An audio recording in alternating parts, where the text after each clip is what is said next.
وَلَقَدْ زَيَّنَّا السَّمَاءَ الدُّنْيَا بِمَصَابِيحَ وَجَعَلْنَاهَا رُجُومًا لِلشَّيَاطِينِ. ഒന്നാം ആകാശത്തിന്റെ താഴെയാണ് നക്ഷത്ര താരപഥങ്ങൾ മുഴുവനും കിടക്കുന്നത്.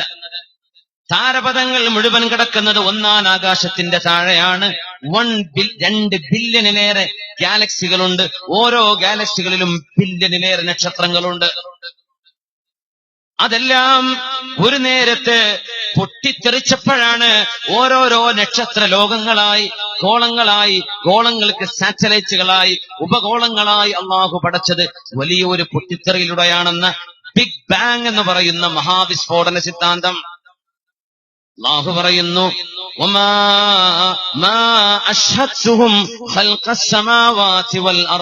എങ്ങനെയാണ് ഈ പൊട്ടിത്തെറി ഉണ്ടായതെന്നോ, പൊട്ടിത്തെറിയിലൂടെ ആണോ പ്രപഞ്ചം ഉണ്ടായതെന്നോ ഞാൻ ആർക്കും കാണിച്ചു കൊടുത്തിട്ടില്ല. പക്ഷേ ഇതിനെ സംബന്ധിച്ച് പഴപ്പിക്കുന്ന സിദ്ധാന്തങ്ങൾ ലോകത്ത് വരാൻ പോകുന്നുണ്ട്. അപ്പോഴാ നമ്മുടെ യുക്തിവാദികൾ പറഞ്ഞത്, പ്രപഞ്ചം പൊട്ടിത്തെറിയിലൂടെയാണ് ഉണ്ടായതെങ്കിൽ ഒരു പടച്ചതമ്പുരാന്റെ ആവശ്യമുണ്ടോ? ചെറിയൊരു മറുപടി അതിന് കൊടുക്കേണ്ടതുള്ളൂ. ആ സാധനം ഉണ്ടായത് എങ്ങനെയാണ്? അത് നീ പറഞ്ഞത് പൊട്ടിത്തെറിച്ചപ്പോ പടച്ചോൻ വേണ്ട, ശരി, അത് പൊട്ടിത്തെറിക്കാൻ ഒരു സാധനം അവിടെ വേണ്ടേ? അത് എവിടുന്ന് വന്നു? അതൊരു പറയൂല. വലാ ഖൽഖ അൻഫുസിഹിം, നിങ്ങളെ തന്നെ എങ്ങനെയാണ് പടച്ചതെന്നും അല്ലാഹു നിങ്ങൾക്ക് ആർക്കും കാണിച്ചു തന്നിട്ടില്ല. അതിനെ സംബന്ധിച്ചും പഴപ്പിക്കാൻ ഇവിടെ ചാൾസ് ഡാർവിനെ പോലെയുള്ള ആളുകളുടെ പരിണാമ സിദ്ധാന്തങ്ങൾ വരും. തിയറി ഓഫ് ഇവല്യൂഷൻ വരും. ചിമ്പാൻസികളിൽ നിന്ന് കാലക്രമേണകളായി പരിണാമം സിദ്ധിച്ച് മാറ്റങ്ങളുണ്ടായി. ഗ്രാജ്വലി വളരെ മെല്ലെ മെല്ലെ മനുഷ്യനായി രൂപപ്പെട്ടു പോയി, വാലറ്റുപോയി നിവർന്നു നടക്കുന്ന മനുഷ്യനായി. മനുഷ്യൻ കുരങ്ങിന്റെ സ്പീഷീസുകളിൽ നിന്ന് ഉണ്ടായതാണെന്ന ചാൾസ് ഡാർവിന്റെ സിദ്ധാന്തമാണ് ഖുർആൻ സൂചിപ്പിക്കുന്നത്. മനുഷ്യനെ പടച്ചത് ഇങ്ങനെയാണെങ്കിൽ പിന്നെ എന്തിനാ നമുക്ക് അള്ളാഹുവിനോടൊരു വിധേയത്വം? എന്തിനാ ദൈവത്തോട് വിധേയത്വം? നമ്മളിങ്ങനെ ഉരുണ്ടുമറിഞ്ഞുണ്ടായതല്ലേ. ഇത് പറയാൻ വരുന്നുണ്ട് നബിയേ. ഇങ്ങനെ സിദ്ധാന്തങ്ങൾ ലോകത്ത് വരാൻ പോകുന്നുണ്ടെന്ന് 1400 കൊല്ലങ്ങൾക്ക് മുമ്പ് അള്ളാഹുവിന്റെ ഹബീബിന് ഇറക്കി കൊടുത്ത സൂറത്തുൽ കഹ്ഫാണ് ചർച്ച ചെയ്തത്. നമ്മൾ അറിഞ്ഞോ വിശുദ്ധ ഖുർആൻ ഇത്രയും ആഴത്തിൽ കാര്യങ്ങളെ കൈകാര്യം ചെയ്തു എന്ന്? മനുഷ്യനെ പടച്ചത് എങ്ങനെയാണെന്നോ, പ്രപഞ്ചത്തെ പടച്ചത് എങ്ങനെയാണെന്നോ ഞാൻ ആർക്കും കാണിച്ചു കൊടുത്തിട്ടില്ല നബിയേ. എന്നാൽ ഈ പ്രപഞ്ചത്തിന് സൃഷ്ടാവ് വേണം. അപ്പൊ ചോദിക്കും, അവനെ പടച്ചത് ആരായിരിക്കും? നബി പറയുന്നു, ലൻ തഖ്ദിറൂ ഖദ്റഹ്, ഈ പ്രപഞ്ചത്തിൽ ഓരോരോ മുട്ടുസൂചിക്കും ഒരു സൃഷ്ടാവ് വേണമെന്ന് നമ്മൾ അങ്ങ് സമ്മതിച്ചാൽ വെറുതെ ഒരു സംഗതി ഉണ്ടാകോ? Nothing can come out of nothing. ഒന്നും ഉണ്ടാവില്ല ഒന്നുമില്ലാതെ. ഒരു കാരണം വേണം. അങ്ങനെയെങ്കിൽ ആ പടച്ചവന് വേറെ ഒരാൾ വേണമെങ്കിൽ അയാളെ പടച്ചത് വേറെ ആള് വേണം. അയാളെ പടച്ചത് ആര് എന്ന് ഇങ്ങനെ ഇൻഫിനിറ്റിയിലേക്ക് ഉത്തരമില്ലാതെ പോകും ആ ചോദ്യം. എന്നാൽ മനുഷ്യന്റെ യുക്തിക്ക് ഉത്തരം നൽകാൻ അല്ലാഹു പറഞ്ഞു, അങ്ങനെ നിങ്ങൾക്ക് പോയാൽ നിങ്ങളുടെ ചോദ്യത്തിന് ഉത്തരമില്ല. എന്നാൽ ഒരു സൃഷ്ടാവ് വേണമെന്ന് നിങ്ങൾ സമ്മതിക്കുകയും ചെയ്തു. ആ സൃഷ്ടാവ് ആരാലും സൃഷ്ടിക്കപ്പെടാത്തവനാവണം, ഉമ്മയോ ബാപ്പയോ ഇല്ലാത്തവനാവണം. അവൻ സ്വയം സെൽഫ് ഇച്ഛേണലാവണം. അതുകൊണ്ടാണ്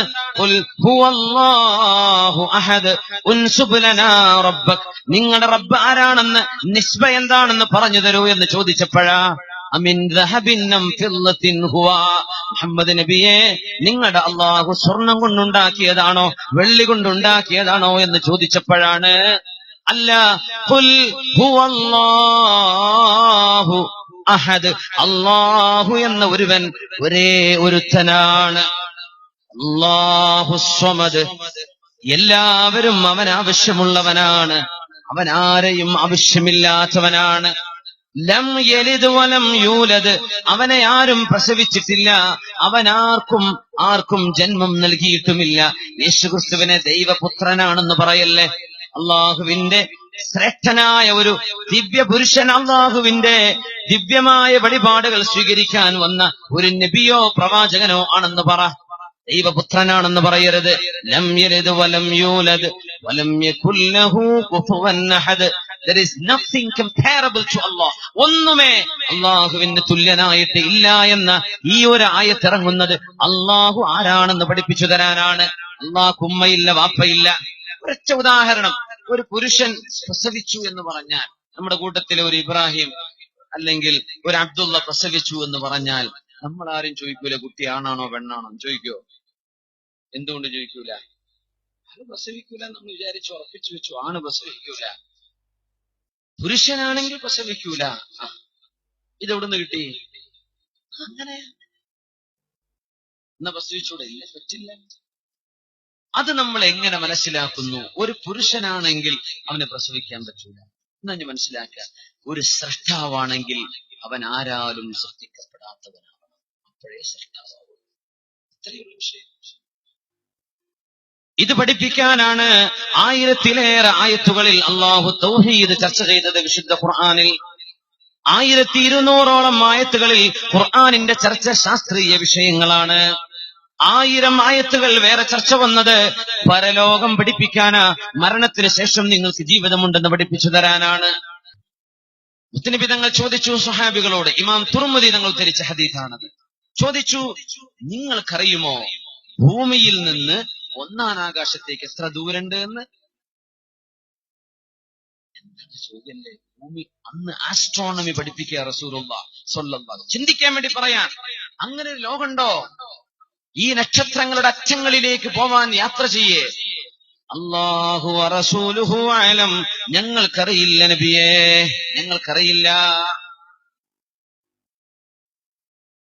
500 ആം, 500 വർഷത്തെ വഴിദൂരമുണ്ട് എന്ന് പരിശുദ്ധ റസൂലുള്ളാഹി സ്വല്ലല്ലാഹു അലൈഹി വസല്ലം. 500 കൊല്ലം. അത് എങ്ങനെ, ഏത് വാഹനത്തിൽ, ഏത് ഫ്ലൈറ്റിൽ, കുതിരപ്പുറത്തോ ആനപ്പുറത്തോ ഒന്നും പറഞ്ഞിട്ടില്ല. 500 കൊല്ലം.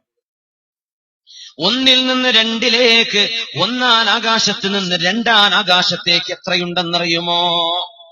അറിയില്ല നബിയെ. അല്ലാഹു വറസൂലുഹു അലം, അല്ലാഹുവിനും നബിക്കുമല്ലേ അറിയൂ, ഞങ്ങൾക്കറിയില്ല നബിയെ. 500 ആം, 500 കൊല്ലത്തെ വഴി ദൂരമുണ്ട്. 500 കൊല്ലം. 2-ൽ നിന്ന് 3-ലേക്ക് അറിയില്ല നബിയെ, 500 കൊല്ലമുണ്ട്. 4-ൽ നിന്ന് 5-ലേക്ക്, 5-ൽ നിന്ന് 6-ലേക്ക്, 6-ൽ നിന്ന് 7-ലേക്കും 500 കൊല്ലത്തെ വഴി ദൂരമുണ്ട്. ഇത് 1400 കൊല്ലം മുമ്പ് പറഞ്ഞുപോയി പരിശുദ്ധ റസൂലുള്ളാഹി സ്വല്ലല്ലാഹു അലൈഹി വസല്ലം. അതിന്റെ പൊരുൾ എന്താണെന്നറിയാതെ, അതിന്റെ ശാസ്ത്രീയ വിശദീകരണം എന്താണെന്ന് പോലും ചിന്തിക്കാതെ നമ്മുടെ ഹദീസ് പണ്ഡിതന്മാർ ആ ഹദീസുകളൊക്കെ രേഖപ്പെടുത്തി തന്നു നമുക്ക്. അവരറിഞ്ഞില്ല എന്തായിരിക്കും ഇതിനർത്ഥമെന്ന്. സമിഅനാ വഅതഅനാ, മുത്തനബി പറഞ്ഞു, ഞങ്ങൾ കേട്ടു, ഞങ്ങൾ അനുസരിച്ചു, ഞങ്ങൾക്ക് മറ്റൊന്നും അറിയില്ല. അതായിരുന്നു ഈമാൻ, അതാണ് വിശ്വാസം. 21-ാം നൂറ്റാണ്ടിലാ നമ്മൾ ആലോചിക്കുന്നത് ഇസ്രാ മിഅ്റാജിനെ കുറിച്ച്, 1-ാം ആകാശത്തേക്കുള്ള ദൂരത്തെക്കുറിച്ച്. ഈ പ്രപഞ്ചത്തിൽ അള്ളാഹു ആകാശം പടച്ചില്ലെങ്കിൽ നമ്മൾ എങ്ങനെയാ റബ്ബിനെ അറിയുക? ഈ തെങ്ങ് ഇവിടെ ഇല്ലെങ്കിൽ എങ്ങനെ അള്ളാഹുവിനറിയാൻ പറ്റും? കല്ലുകളില്ലെങ്കിൽ, നാം ഇല്ലെങ്കിൽ, നമ്മുടെ കണ്ണും കാതും തലച്ചോറും നമുക്ക് അള്ളാഹു നൽകുന്ന സെൻസറി ഫാക്കൽറ്റികൾ എത്രയാണ്, ഇതിന്റെ ഒക്കെ അത്ഭുതങ്ങള്. ഇതൊന്നുമില്ലെങ്കിൽ അള്ളാഹു അറിയാൻ പറ്റുമോ? അള്ളാഹു ഉണ്ട് എന്ന് വിളിച്ചറിയിക്കുന്ന വലിയ ലോകമാ നമ്മുടെ കണ്ണുകൊണ്ട് നോക്കിയാൽ എത്താത്ത ദൂരം അള്ളാഹു നമുക്ക് കാണിച്ചു വെച്ചത്. അള്ളാഹുവിനെ ഓർക്കാൻ 21-ാം നൂറ്റാണ്ടിൽ കഴിഞ്ഞുപോയ സയന്റിസ്റ്റുകൾ ചർച്ച ചെയ്തു, പ്രപഞ്ചത്തിന്റെ ഒരു അന്ത്യത്തിലേക്ക് നമുക്കൊരു യാത്ര പോകാൻ എങ്ങനെ സാധിക്കുമെന്നവർ ആലോചിച്ചു. യാ മഅശറൽ ജിന്നി വൽ ഇൻസ് ഇൻ ഇസ്തതഅതും അൻ തൻഫുദൂ മിൻ അഖ്താരിസ് സമാവാതി വൽ അർദ് ഫൻഫുദൂ ലാ തൻഫുദൂന ഇല്ലാ ബിസുൽത്താൻ فبأي آلاء ربكما تكذبان. മനുഷ്യരെ, ജിന്നുകളെ, ഭൂമി എന്ന ഗോളത്തെ തുളച്ചു കയറാൻ നിങ്ങൾക്ക് കഴിയുമെങ്കിൽ ഒന്ന് തുളച്ചു നോക്കിൻ. കിണർ കുഴിക്കാൻ പറ്റും.